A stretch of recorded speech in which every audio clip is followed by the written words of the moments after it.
Today I want to talk to you a little bit about what's your why.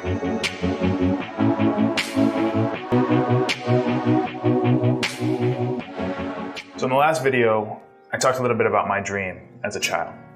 I said that when I was 8 years old, I wanted to be an inventor. I told my mom that I wanted to have my own company one day that makes things and sells them. I'm now the founder and CEO of my own company. And we make and we sell a lot of different things. Sometimes those are apps, sometimes that's strategy, sometimes it's the design of a system.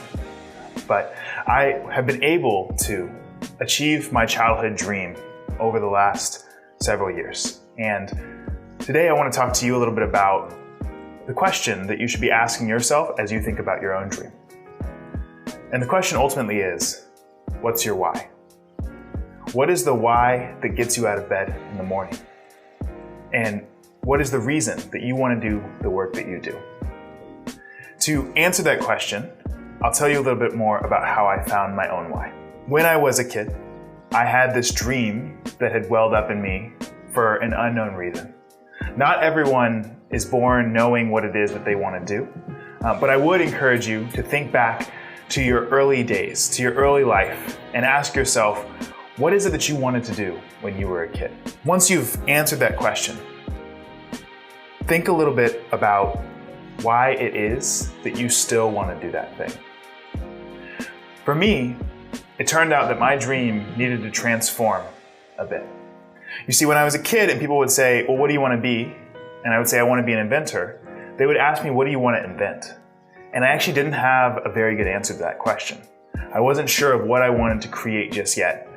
I had ideas like flying cars or tents that you could pull out of your pocket. You could push a button and they would expand onto the ground. All sorts of contraptions. But they weren't guided by a central why.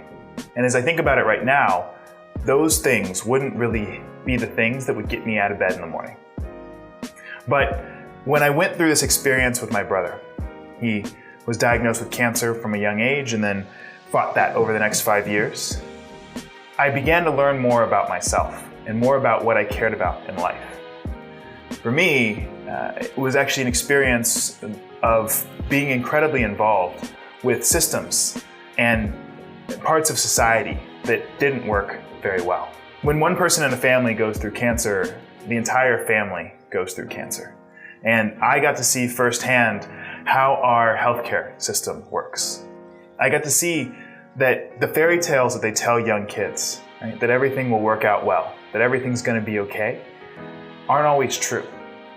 I got to see adults who often are presented to kids as people who have the answers and who know how to solve all the problems, as being people who didn't quite have all the answers, who didn't quite know how to solve all the problems. And for me, it began to ignite this different way of seeing the world, which was that I could no longer not see the things that didn't work out well. And I could no longer not think about the people that we often forget. That led to me thinking more about the kids who are currently in cancer wards, being treated for diseases that we don't know how to solve. And it led to me thinking about folks on the street who are homeless that we often try not to think about on a day-to-day basis. And it led me continuing to think about people who are in jail, who are incarcerated, or who are locked away, who don't have the opportunity to achieve their full potential, just like my brother didn't have the opportunity to achieve his full potential either. And so it brought me to the work that I do today, right? Redesigning these systems that don't seem to work well for other people. Making sure that the barriers that are keeping us from achieving our full potential are being removed so that people can become their best selves. That's the why that gets me out of bed every single day. And it's the why that threads through all the work that I do, whether that's my job or it's this YouTube channel that I'm speaking to you on right now.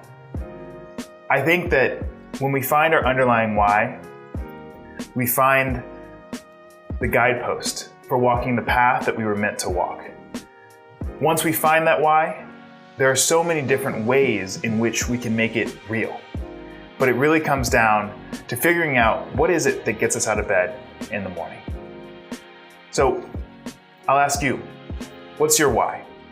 Think a little bit about what it is that gets you out of bed, and what from your past might still be resonating with you now.